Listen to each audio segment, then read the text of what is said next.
Hello everyone, welcome to my channel. পৃথিবীতে একজন বাবা মার জন্য তাদের জীবনের সব থেকে স্পেশাল জিনিসটা হচ্ছে তাদের সন্তান। কিন্তু কোনো কারণে যদি তাদের সেই সন্তান ভয়ঙ্করভাবে অসুস্থ হয়ে পৃথিবীতে জন্ম নেয়, তবে সেই ব্যাপারটা বাবা মার জন্য অনেক বড় অভিশাপ হয়ে দাঁড়ায়। আজ একজন আদর্শ বাবা মা এবং তাদের অসুস্থ সন্তানের গল্প শোনাবো আপনাদের। যে গল্পটার শুরুতে খুব সাধারণ মনে হলেও এই গল্পটা শেষ পর্যন্ত আপনার হৃদয়ে এতটাই দাগ কাটবে যে আপনি কাঁদতে বাধ্য হবেন এবং এই গল্পটা আপনার মন ছুঁয়ে যাবে। এই ভিডিওর মাধ্যমে আমার চ্যানেলে আবারও একটি ইমোশনাল গল্প যোগ হতে যাচ্ছে। তো চলুন তাহলে আর কথা না বাড়িয়ে শুরু করা যাক আজকের গল্পটি। মুভির শুরুতে আমরা আরিয়ান নামক একটি ছেলেকে দেখতে পাই। সেখানে দেখা যায় আরিয়ানের বয়স মাত্র 16 বছর, কিন্তু তাকে দেখতে তার বয়সের থেকে অনেক বেশি বয়সী মানুষদের মতো লাগে। এর কারণ সে প্রোজেরিয়া নামক একটি বিরল রোগে আক্রান্ত, যে রোগে আক্রান্ত বাচ্চাদের বয়স স্বাভাবিকের তুলনায় অনেক তাড়াতাড়ি বেড়ে যায়। মানে সোজা কথায় এই রোগে আক্রান্ত ব্যক্তিরা অনেক তাড়াতাড়ি বৃদ্ধ বয়সীদের মতো হয়ে যায়। তো দেখা যায় আরিয়ান একটি কম্পিউটারে টাইপ করছিল। সে লিখছিল তার বয়স মাত্র 16 বছর, কিন্তু সে কখনো স্কুলে যায়নি। সে সবসময় তার ঘরেই থাকে। সে তার ঘরে বসে সবসময় বই পড়ে এবং লেখালেখি করে তার সময় কাটায়। এখন সে তার বাবা মার লাভ স্টোরি এবং তাদের জীবনী নিয়ে একটি গল্প লিখছে। এবং তার বাবা মা যখন মাত্র 17 বছর বয়সী ছিলেন তখন তারা তাকে জন্ম দেয়। এটা একটা আশ্চর্যজনক ঘটনা। এরপর দৃশ্যে আমরা দেখতে পাই আরিয়ান তার একমাত্র বন্ধুর সাথে বসে কথা বলছিল, যদিও তার বন্ধু তার থেকে বয়সে অনেক বেশি বড়। আরিয়ান তার বন্ধুকে বলে আরিয়ানের বাবা মার যখন 17 বছর বয়স তখন আরিয়ানের জন্ম হয়েছিল। আরিয়ান মনে করে এটি আসলে একটি লজ্জাজনক ব্যাপার।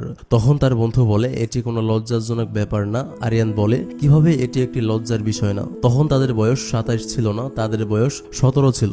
তারা তখন বাচ্চাদের মতোই ছিল। তখন তার বন্ধু তাকে বলে রোমিও জুলিয়েটও এই বয়সে প্রেমে পড়েছিল। এই বয়সের সবাই একটু হালকা পাতলা প্রেমে পড়ে, তো লজ্জার কিছুই নেই। এরপর ফ্ল্যাশব্যাকে দেখা যায় আরিয়ানের বাবা মাকে, যেখানে আরিয়ানের বাবা ও আরিয়ানের মা স্কুলে লেখাপড়া করছিল। তখন তাদের বয়স 17 বছর ছিল আর তারা দুজনেই ক্লাস 10 এর স্টুডেন্ট ছিল।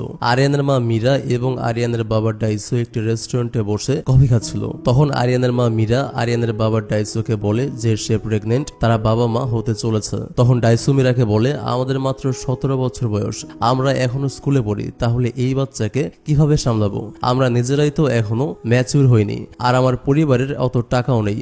আর বাইরের কেউ যদি জানতে পারে আমরা এই বয়সে বাবা মা হতে চলেছি, তাহলে এই জিনিসটা কেমন দেখাবে? আমাদের স্কুল থেকেও বের করে দিবে। একজন স্কুল ড্রপার কিভাবে তার বাচ্চার দায়িত্ব নেবে? তখন মীরা ডাইসোকে বলে আমার মাও একজন স্কুল ড্রপার ছিল, কিন্তু সে তো আমাকে বড় করেছে। একটা ব্যাপার হচ্ছে মীরার রাত ছিল 6 ভাই বোন। মীরার সব থেকে ছোট আর তার 5 জন বড় ভাই ছিল। এরপর দেখা যায় মীরার 5 ভাইরা যখন জানতে পারে মীরার প্রেগনেন্টের ব্যাপারে, তখন তারা ডাইসোকে মারার জন্য তার পেছনে দৌড়াতে লাগে। ওদিকে মীরার বাবাও বাড়িতে মীরাকে অনেক মারে। মীরার বাবা একটি লাঠি নিয়ে মীরাকে মারতে যায়। তখন মীরার মা মীরার বাবাকে আটকানোর অনেক চেষ্টা করে। এরপর মীরার বাবা হঠাৎ মীরার মাথায় একটি বাড়ি মেরে দেয় লাঠি দিয়ে। এরপর মীরাকে জিজ্ঞেস করে যে এই বাচ্চার বাবাকে। এরপর সিনে দেখা যায় ডাইসোর বাবা যখন মীরার প্রেগনেন্টের ব্যাপারে জানতে পারে তখন তিনি ডাইসোকে অনেকগুলো থাপ্পড় মারেন। ডাইসো রেগে বাড়ি থেকে বের হয়ে যায়। তার জেদ ছিল অনেক বেশি, তাই সে জেদ করে আর কখনো এরপর তার বাড়ি ফিরে যায়নি। এরপর মুভি বর্তমানে ফিরে আসে। সেখানে দেখা যায় মীরা আরিয়ানের রুমে ঢুকলে আরিয়ান মীরাকে বলে মা নক করে আসো। এরপর মীরা আবার রুমের বাহিরে গিয়ে আরিয়ানের দরজায় নক করে আরিয়ানের রুমে ঢোকে। মীরা আরিয়ানকে বলে এবার তো খুশি। এরপর মীরা আরিয়ানের রুমে এসে আরিয়ানকে জিজ্ঞেস করছিল যে তার খারাপ লাগছে কিনা এবং সে তার ওষুধ নিয়েছে কিনা। তখন আরিয়ান মীরাকে বলে যে সে তার নিজের খেয়াল নিজে রাখতে পারে। মীরা আরিয়ানকে বলে তার বাবা তার জন্য স্ল্যারেলাইস এনেছে। এটা শুনে আরিয়ান অনেক খুশি হয়ে যায়, কারণ এটা তার অনেক পছন্দের একটা খাবার।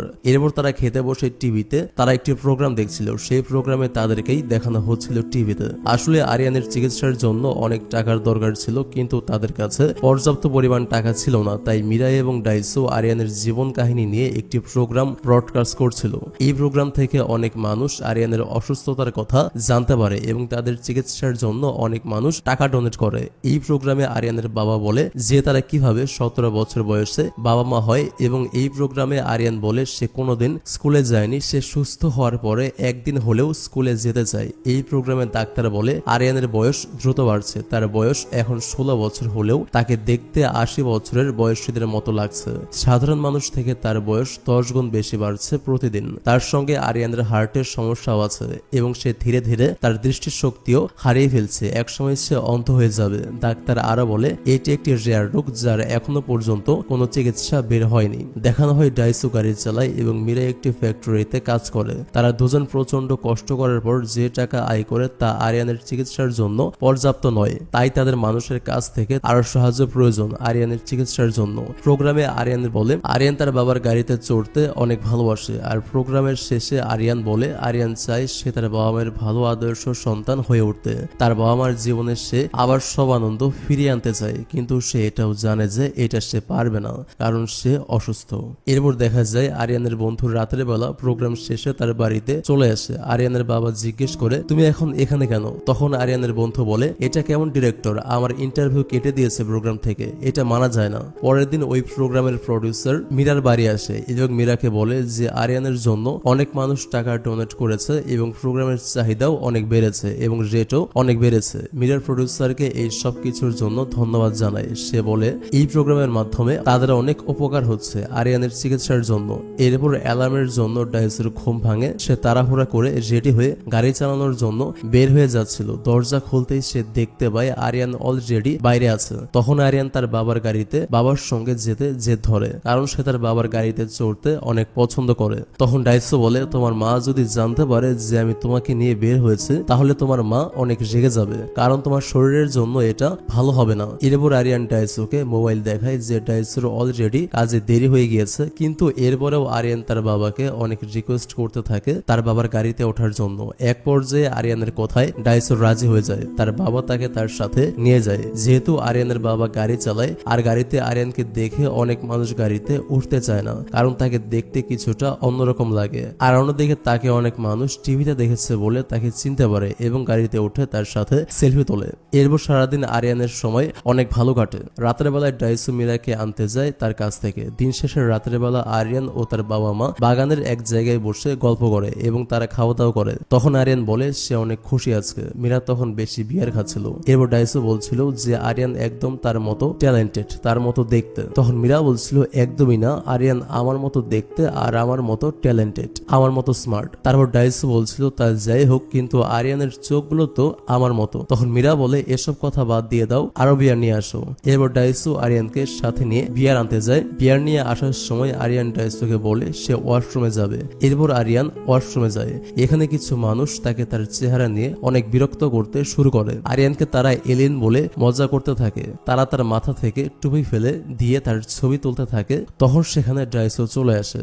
ডাইসো আরিয়ানের মাথার টুপিটা নিচ থেকে উঠিয়ে আরিয়ানকে সাথে নিয়ে চলে আসতে থাকে, কিন্তু পেছন থেকে ওই খারাপ লোকগুলো বলতে থাকে একটা মানুষ কি করে এমন জিনিস জন্ম দিতে পারে।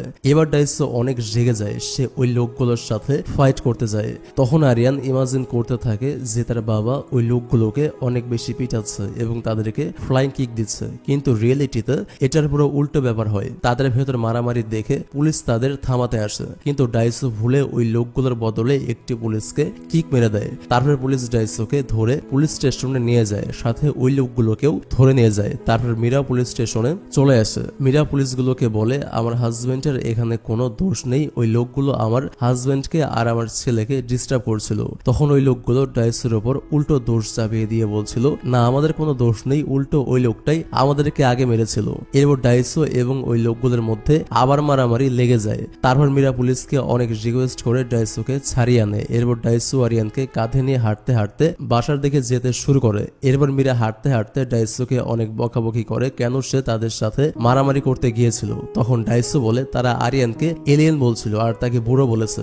এরপর কিভাবে আমি তাদেরকে ছেড়ে দিয়ে আসি। এটা শুনে মীরার মাথা অনেক বেশি গরম হয়ে যায়। মীরা বলে তাদের এত বড় সাহস, আরিয়ানকে এলিয়েন বলেছে, তাদেরকে আমি দেখে নেব। এটা বলে মীরা আবার ওই লোকগুলোকে খুঁজতে যেতে শুরু করে। ডাইসো তাড়াতাড়ি করে আরিয়ানকে নামায় আর মীরার পেছনে যে তাকে বলে আর মারামারি করতে যেতে হবে না, আমি তাদের শিক্ষা দিয়েছি। মীরা বলে আমাকে ছাড়ো, আমাকে ধরবে না, আমি ওদেরকে দেখে নেব। এই সব কিছু আরিয়ান রাস্তায় দাঁড়িয়ে দাঁড়িয়ে দেখছিল। সে মনে মনে অনেক খুশি হয়েছিল এটা বুঝতে পেরে যে তার বাবা মা তাকে অনেক ভালোবাসে। আসলে সে নিজেও তার বাবা মাকে অনেক ভালোবাসতো। পরের দিন আরিয়ান ও মীরা মিলে আরিয়ানের ডাক্তারের কাছে যায় আরিয়ানের রিপোর্ট চেক করতে। সেখানে ডাক্তার আরিয়ানের রিপোর্ট দেখে বলে আরিয়ানের মাঝে মাঝে হার্টে অনেক পেইন হয়, কিন্তু আরিয়ান সেটা আপনাদেরকে বলে না। তখন মীরা আরিয়ান আরিয়ানকে বলে, তুমি কেন বলো না আমাদেরকে যে তোমার পেইন হয়? তখন আরিয়ান বলে, আমার সবসময় পেইন হয়, তাই আমি আর বলি না। এমনিতেই তোমরা আমার শারীরিক অবস্থা নিয়ে অনেক কষ্ট পাও, তার উপর এটা বলে আমি তোমাদের বাড়তি টেনশন দিতে চাইনি। এরপর ডাক্তার আরিয়ানকে বাইরে যেতে বলে তার মায়ের সাথে একান্তে কথা বলার জন্য, কিন্তু আরিয়ান ডাক্তারকে বলে যে সে শুনতে চায় তার কন্ডিশন নিয়ে। তারপর মীরা আরিয়ানকে বলে, আরিয়ান তুমি বাইরে যাও, আমি তোমাকে পরে সব জানাবো। এরপর ডাক্তার মীরাকে বলে আরিয়ানের কন্ডিশন আরো খারাপ হওয়ার চান্স অনেক বেশি, তাকে তাড়াতাড়ি হসপিটালে অ্যাডমিট করতে হবে, তা না হলে আরিয়ানের কন্ডিশন আরো খারাপ হতে পারে।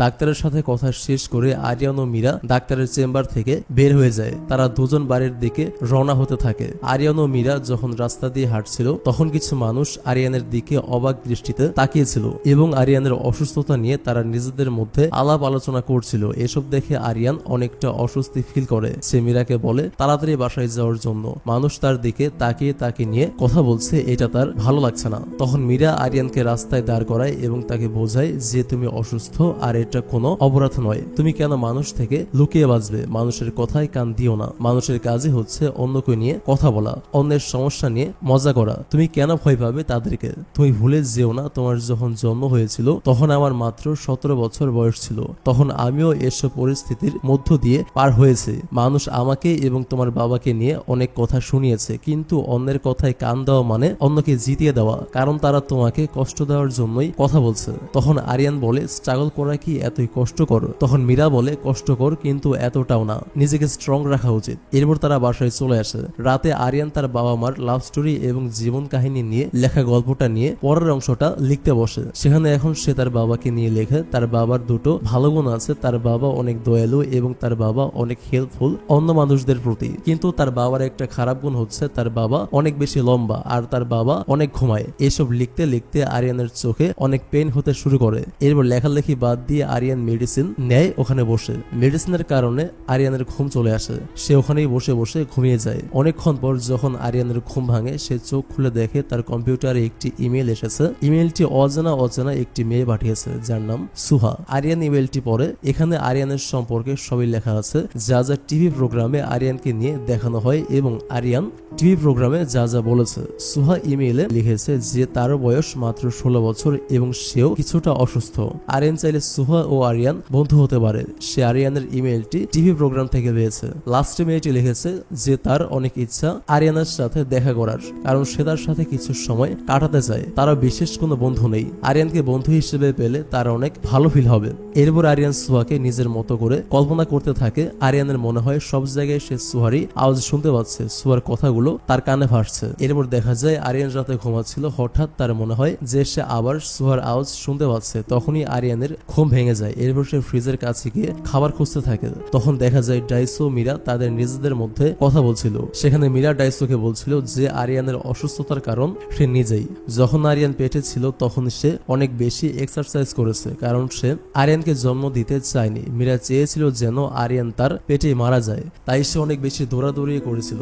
তার প্রেগনেন্ট অবস্থায় তার নিজের প্রতি এবং তার বাচ্চার প্রতি কোনো কেয়ারই সে করেনি, তাই আরিয়ানের এই অবস্থা হয়েছে। তখন ডাইসো বলে, এমন কিছুই না, যদি এক্সারসাইজ করার কারণে বাচ্চার কোনো ক্ষতি হতো তাহলে মীরা নিজেও অসুস্থতায় ভুগত, কারণ ডাইসোর মা ডাইসো যখন পেটে ছিল অনেক বেশি এক্সারসাইজ করেছিল, কিন্তু ডাইসো তো একদম সুস্থ। ডাইসো আরো বলে, হয়তো সৃষ্টিকর্তা আমাদের পরীক্ষা নেওয়ার জন্য আমাদের সন্তানকে এমনভাবে পৃথিবীতে পাঠিয়েছেন, তাই ডাইসো মীরাকে নিজের ওপর দোষ দিতে মানা করে। তখন মীরা কান্না করতে করতে ডাইসোকে বলে, আমাদের বাচ্চাটা কি কখনো সুস্থ হবে না? সে কি আর 10টা বাচ্চাদের মতো সুস্থ সুন্দর জীবন পাবে না? তখন সেখানে দরজার বাইরে দাঁড়িয়ে দাঁড়িয়ে সব শুনছিল আরিয়ান। এসব কিছু শুনে আরিয়ানের অনেক কষ্ট হতে থাকে। আরিয়ান আবার নিজের রুমে এসে তার বাবা মাকে নিয়ে লেখা গল্পটার দিকে তাকিয়ে থাকে। সে ভাবতে থাকে যে তার মা কখনোই চায়নি যে তার জন্ম হোক। হয়তো তার বাবা মা মাত্র 17 বছর বয়সে তাকে কনসিভ করে ফেলার কারণে নানান মানুষের নানান কথা সহ্য করতে পারতো না। হয়তো সে এজন্যই চাইতো তার বাচ্চাটা পেটে মারা যাক। আরিয়ান তার বাবা মাকে নিয়ে লেখা গল্পটা ডিলিট করতে চেয়েছিল, কিন্তু পরে কিছু একটা মনে করে সে আর গল্পটা ডিলিট না করে কম্পিউটারে রেখে দেয়। এরপর আমরা দেখতে পাই আরিয়ান তার বন্ধুর সাথে আবার দেখা করে। সে তার বন্ধুকে বলে যে আজ সে হসপিটালে অ্যাডমিট হবে। তার বন্ধু তাকে জিজ্ঞেস করে যে সে হসপিটাল থেকে কবে ফিরে আসবে। আরিয়ান উত্তরে বলে যখন সে ঠিক হয়ে যাবে তখন সে হসপিটাল থেকে চলে আসতে পারবে। তারপর আরিয়ান বলে যে একটি মেয়ে তাকে ইমেল পাঠিয়েছে এবং মেয়েটি তার সাথে বন্ধুত্ব করতে চায়। সে তার বন্ধুকে জিজ্ঞেস করে এটা কি স্বাভাবিক ব্যাপার হতে পারে। তার বন্ধু তাকে জিজ্ঞেস করে যে মেয়েটাও কি অসুস্থ। তখন আরিয়ান বলে তুমি কিভাবে জানলে যে মেয়েটা অসুস্থ। তখন তার বন্ধু তাকে বলে কোনো অসুস্থ মেয়ে ছাড়া তোমার সাথে কোনো ভালো মেয়ে বন্ধুত্ব করবে না। এরপর আরিয়ান একটু হাসে। সে বলে আমি মেয়েটা থেকে শুধুমাত্র একটা ইমেইলই পেয়েছি, কিন্তু সে মেয়েটাকে আমি চিনি না। তখন তার বন্ধু তাকে বলে তোমার উচিত ওই মেয়েটাকে রিপ্লাই দেওয়া। এরপর তার বন্ধুর বাবা চলে আসে। আরিয়ান তার সাথে কথাও বলে। এরপর তার বন্ধু তার বাবাকে নিয়ে আরিয়ানকে বাই বলে চলে যায়। পরের দিন আরিয়ানকে হসপিটালে ভর্তি করানো হয়। সেখানে অনেক বাচ্চা দৌড়াদৌড়ি করছিল। একটা বাচ্চা এসে আরিয়ানকে দাদা বলে ডাকতে লাগে, কারণ তাকে অনেক বয়স্ক দেখায়। তখন মীরা বিরক্ত হয়ে আরিয়ানের সামনে চাদরটা টেনে দেয় যাতে কেউ তাকে আর দেখতে না পারে। এরপর আরিয়ান ঘুমাচ্ছিল। তখন সেখানে কিছু মহিলা এসে আরিয়ানকে বিরক্ত করতে শুরু করে। এরপর ডাইসু আর মীরা সেখানে চলে আসে।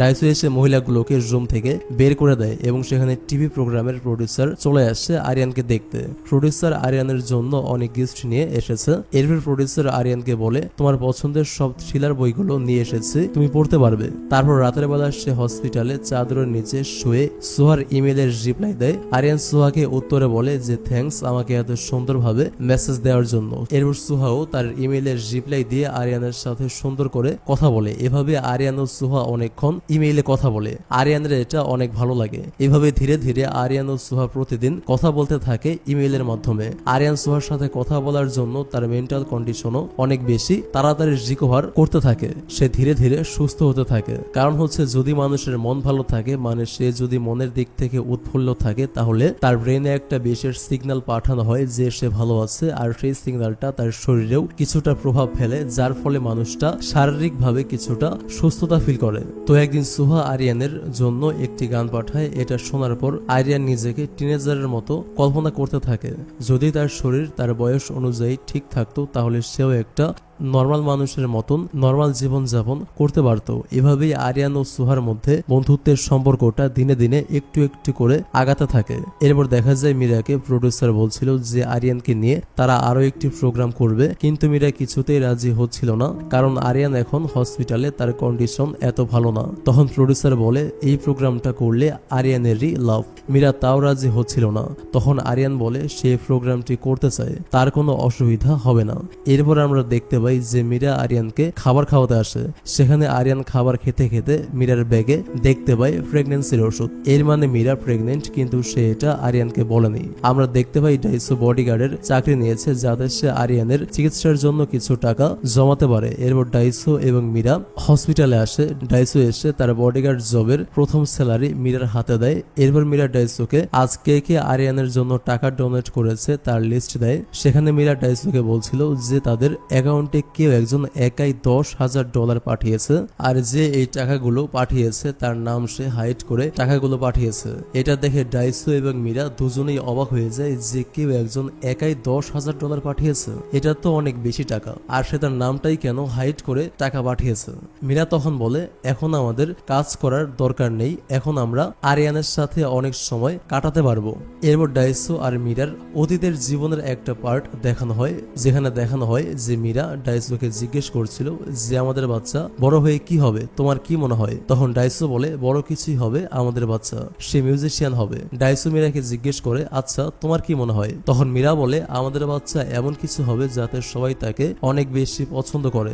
আসলে তারা সেই স্কুল লাইফ থেকে তাদের বাচ্চাকে নিয়ে এবং তার বাচ্চার সুন্দর উজ্জ্বল ভবিষ্যৎ নিয়ে অনেক প্ল্যান করত, কিন্তু তাদের প্ল্যান কোনো কিছুই সফল হলো না। আজ তাদের বাচ্চার এই অবস্থা।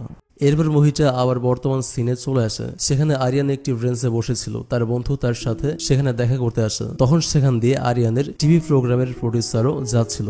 আরিয়ান টিভি প্রোগ্রামের প্রডিউসারকে পেছন থেকে ডেকে ধন্যবাদ জানায় সোহাকে তার ইমেল অ্যাড্রেস দেওয়ার জন্য। তখন প্রডিউসার বলে না আমি দিইনি, হয়তো অন্য কোনো স্টাফ দিয়েছে। প্রডিউসার আরিয়ানকে জিজ্ঞেস করে যে কে এই সোহা। তখন আরিয়ান বলে সোহাও তার বয়সী এবং সেও অসুস্থ, হসপিটালে অ্যাডমিট রয়েছে। তারপর প্রডিউসার চলে যাচ্ছিল। প্রডিউসার যখন চলে যাচ্ছিল তখন আরিয়ান পেছন থেকে প্রডিউসারকে ডেকে বলে যে সোহার কথা সে যেন আর কাউকে না বলে, এটা যেন তাদের মধ্যেই প্রাইভেট থাকে। এরপর প্রতিদিনের মতো আরিয়ান সোহার সাথে রাতে বসে বসে ইমেইলে কথা বলছিল। আরিয়ান সোহাকে লিখে, আমি তোমার সম্পর্কে কিছুই জানি না, তুমি নিজের সম্পর্কে কিছু বলো আমাকে, যাতে আমি তোমাকে আরো ভালোভাবে জানতে ও চিনতে পারি। তখন সোহা লিখে সেও আরিয়ানের মতো প্রোজেরিয়ার রোগে আক্রান্ত, মানে তারা দুজনে একই রোগে আক্রান্ত।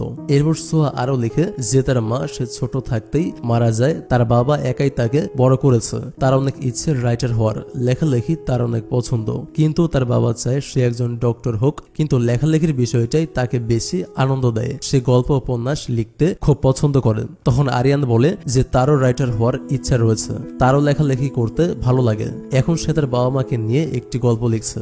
যখন তার বাবা মার বয়স 17 বছর ছিল তখন তারা আরিয়ানকে জন্ম দেয় এবং তাদের দুজনকে স্কুল থেকে বের করে দিয়েছিল এজন্য। তারপর আরিয়ান বলে তার মা যখন ঘুমায় তখন তাকে পরীর মতো লাগে, কারণ তার মা অনেক সুন্দরী। তার মা একজন ফেমাস সিঙ্গার হতে চেয়েছিল আর তার বাবা একজন ইন্টারন্যাশনাল টাইকন্ড প্লেয়ার হতে চেয়েছিল।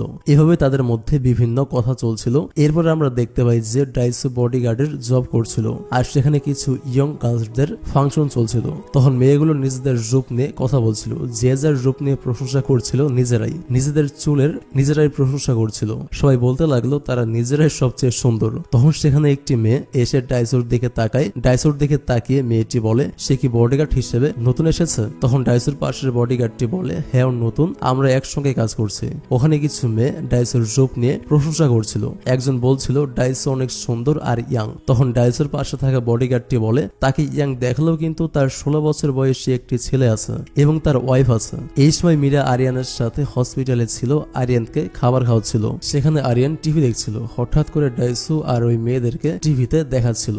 তখন আরিয়ান মীরাকে বলে ওঠে দেখো বাবাকে টিভিতে দেখাচ্ছে। তখন মীরা বলে ডাইসো এসব কি করছে ওই মেয়েগুলোর সাথে, ওর এমন করা একদমই উচিত হয়নি। তখন মীরা মন খারাপ করে নিজের দিকে তাকিয়ে থাকে। মীরা মনে মনে ভাবতে থাকে ওই মেয়েগুলো তার থেকে অনেক বেশি সুন্দর আর অনেক ইয়াং, এটা ভেবে তার কিছুটা খারাপ লাগে। সেই সময় আরিয়ান মীরার একটা ছবি তোলে তার মন খারাপের। এরপর মীরার ছবির মধ্যে আরিয়ান অ্যাঞ্জেলার ফিল্টার লাগিয়ে দেয়। এরপর দেখা যায় আরিয়ান নিজের ল্যাপটপে কিছু লিখছিল। তখন টিভি প্রোগ্রামের প্রডিউসার আরিয়ানের সাথে দেখা করতে আসে ফুলের বুকে নিয়ে। প্রডিউসার তার কাছ থেকে জিজ্ঞেস করে যে সে সোহার সাথে এখনো কথা বলে কিনা।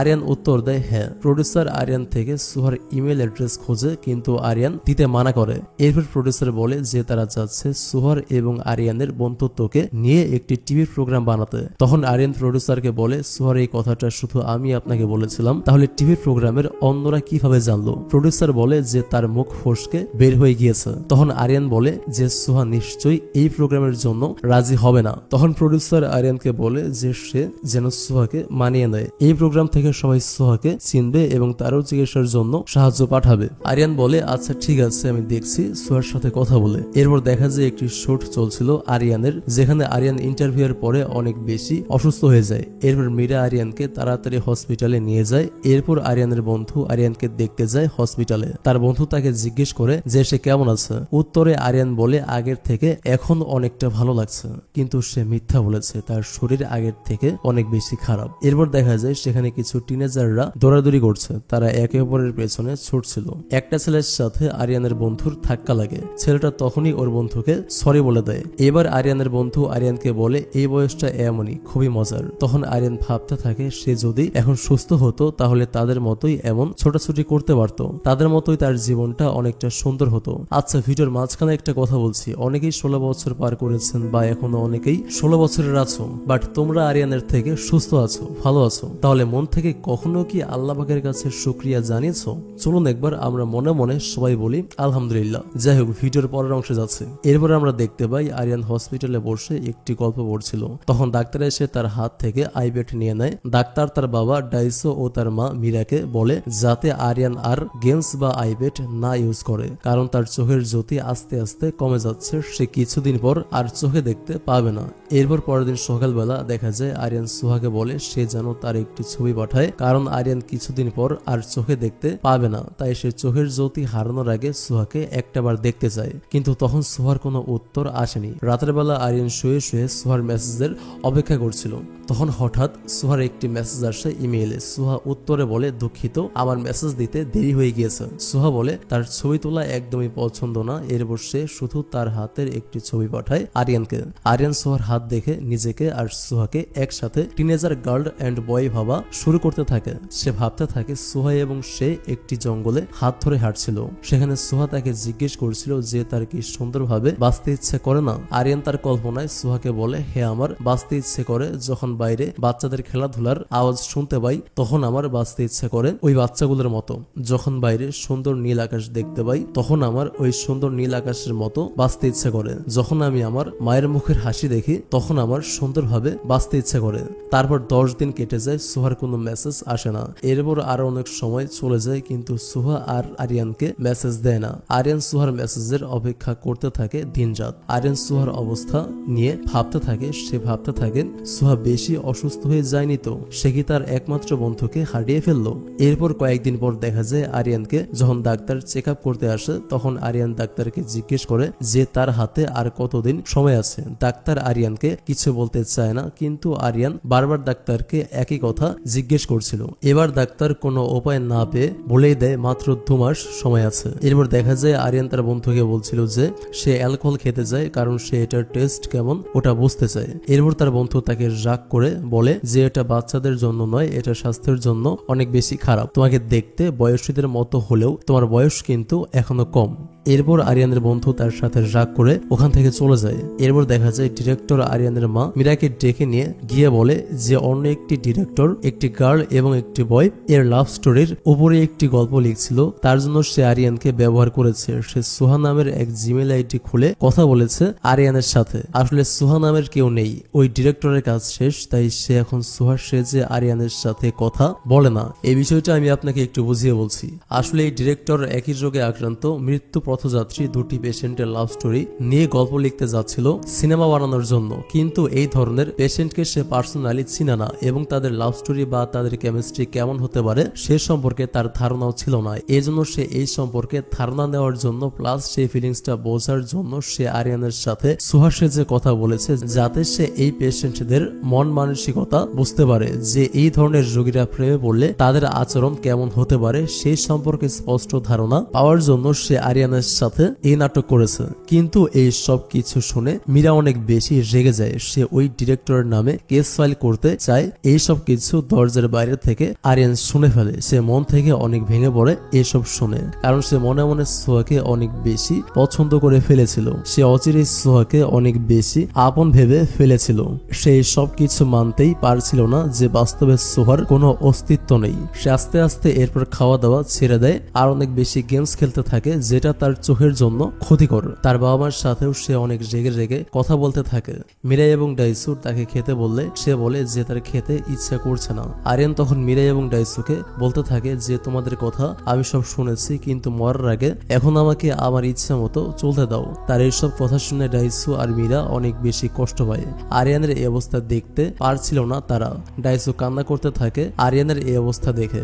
এরপর সকালবেলা আমরা দেখতে পাই আরিয়ান ডাইসুকে বলে যে সে আজকে তার সাথে রাইডে যেতে চায়। ডাইসু প্রথমে মানা করে, তারপর আরিয়ান রিকোয়েস্ট করায় ডাইসু রাজি হয়। ডাইসু আরিয়ানকে নিয়ে গাড়ি করে যেতে শুরু করে। তখন আরিয়ান গাড়িতে বসে সোহার ইমেইলে লাস্ট মেসেজ পাঠায়, গুড বাই সোহা। এরপর গাড়ি থেকে নেমে আরিয়ান দৌড়াতে থাকে বাগানে। ডাইসু তার পেছন পেছন দৌড়াচ্ছে আর তাকে বলছে থামতে। কিছু দূর যেতেই ডাইসু আরিয়ানকে ধরে ফেলে। তখন আরিয়ান ডাইসুকে ধরে কান্না করতে থাকে। ডাইসু আরিয়ানকে জিজ্ঞেস করে তার কি হয়েছে, কিন্তু সে উত্তরে বলে সে আজ অনেক খুশি, তাই তার কান্না আসছে। আরিয়ান ও ডাইসু একে অপরকে জড়িয়ে ধরে অনেকক্ষণ কান্না করে। এরপর তারা দুজন মাঠে শুয়ে উপরের দিকে তাকিয়ে একে অপরের সাথে কথা বলতে থাকে। আরিয়ান বলে যে সে অনেক লাকি, কারণ সে ডাইসুর মতো একজন বাবা পেয়েছে। ডাইসু উত্তরে বলে সে অনেক লাকি যে আরিয়ান তাদের ছেলে, সে তার ছেলেকে অনেক বেশি ভালোবাসে। এরপর তারা দুজনে অনেক গল্প করতে থাকে। একসময় আরিয়ানের চোখে সবকিছু ঝাপসা ঝাপসা দেখা যাচ্ছিল। কিছুক্ষণ পর আরিয়ান ডাইসুকে বলে সে চোখে কিছুই দেখতে পারছে না। এরপর ডাইসু তাড়াতাড়ি করে আরিয়ানকে নিজের কাঁধে উঠিয়ে হসপিটালের দিকে দৌড় দিতে লাগে। সে আরিয়ানকে নিয়ে হসপিটালে পৌঁছায়। ডাক্তার বলে সে তার চোখে দেখার ক্ষমতা হারিয়ে ফেলেছে, সে আর কোনোদিন চোখে দেখতে পাবে না। আরিয়ান কোনো কিছু নিয়ে অনেক বেশি চিন্তা করছে, এর ফলে সে তার মাথায় অনেক বেশি চাপ ফেলছে। তার কারণে এত তাড়াতাড়ি এমনটা হয়েছে। এরপর মীরা ডাইসোকে সোহার কাহিনীটা বলে দেয়। এটা শুনে ডাইসো প্রচন্ড রেগে যায় যে তার অসুস্থ ছেলের মন নিয়ে এরকম খেলা করাটা সেই ডিরেক্টরের একদম ঠিক হয়নি। এরপর সে প্রচন্ড রেগে ওই ডিরেক্টরের বাড়িতে গিয়ে তাকে অনেক বেশি মারতে থাকে, কারণ ডাইসো অনেক বেশি কষ্ট পেয়েছে যে সে শুধুমাত্র একটি গল্প লেখার জন্য আরিয়ানকে ব্যবহার করেছে। এরপর ওই ডিরেক্টর ডাইসোর কাছে মাফ চায়। তারপর ওই ডিরেক্টর ও ডাইসো বসে কথা বলতে থাকে। তখনই সেখানে ডিরেক্টর বলেন যে আরিয়ান অনেক ট্যালেন্টেড একটা বাচ্চা। এরপর ডাইসো বলে সে আমার ছেলে, এই জন্য বলছি না, আসলে সে অনেক ট্যালেন্টেড একটা ছেলে। সে আমাকে নিয়ে একটি কবিতা লিখেছে, তুমি সেই কবিতাটা পড়ো, তাহলেই বুঝতে পারবে যে আরিয়ান কতটা ট্যালেন্টেড। এরপর ডিরেক্টর আরিয়ানের লেখা সেই কবিতাটি পড়তে থাকে। কবিতাটির নাম ছিল আই লাভ ইউ বাবা। এরপর আমরা দেখতে পাই ডাইসো অনেক বছর পর তার বাবার বাড়ি যায়, কারণ ডাইসো আজ পুরোপুরি মন থেকে ভেঙে পড়েছে। তার বাবার কথা তার আজকে অনেক বেশি মনে পড়ছিল। এরপর ডাইসো তার বাবার ঘরের ভেতরে যায়। সে তার বাবাকে দেখে বলে, তুমি তো অনেক বৃদ্ধ হয়ে গিয়েছো। এরপর ডাইসো জানতে পারে যে তার বাবা আরিয়ানের সব প্রোগ্রামগুলো টিভিতে দেখে, আর তাদের অ্যাকাউন্টে যে $10,000 এসেছিল সেটাও তার বাবাই ট্রান্সফার করেছিলেন।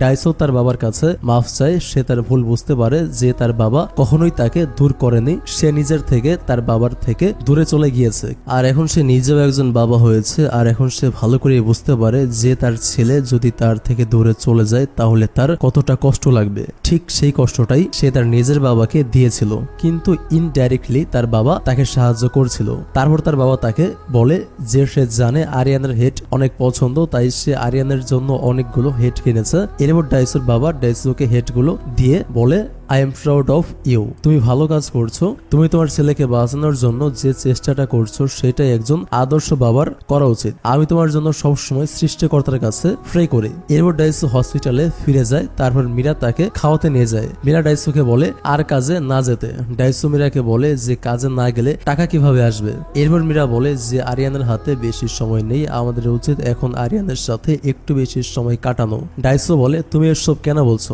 আমাদের ছেলে কিচ্ছু হবে না। এরপর দেখা যায় মীরা আরিয়ানকে হসপিটালে শুয়ে সে গল্প শোনাচ্ছে, কারণ আরিয়ান এখন আর চোখে দেখতে পায় না, তাই সে গল্পের বই এখন আর পড়তে পারে না। মীরা আরিয়ানকে গল্প শোনাতে শোনাতে হঠাৎ আরিয়ানের কথা শুনে তার কান্না চলে আসে। তখন সেখানে আরিয়ানের বন্ধু চলে আসে তার সাথে দেখা করতে। তখন আরিয়ান সামনের দিকে তাকিয়ে তার বন্ধুর সাথে কথা বলে। তখন আরিয়ানের বন্ধু বুঝতে পারে যে আরিয়ান আর চোখে দেখতে পায় না। এবার আমরা কিছুদিন পর দেখতে পাই আরিয়ান আরো অনেক বেশি অসুস্থ হয়ে গেছে। এরপর আরিয়ানের ঘুম ভাঙলে ডাইসোকে সে বলে আজ ক্রিসমাস ডে, আজ আরিয়ানের সব ইচ্ছেগুলো তারা পূরণ করবে।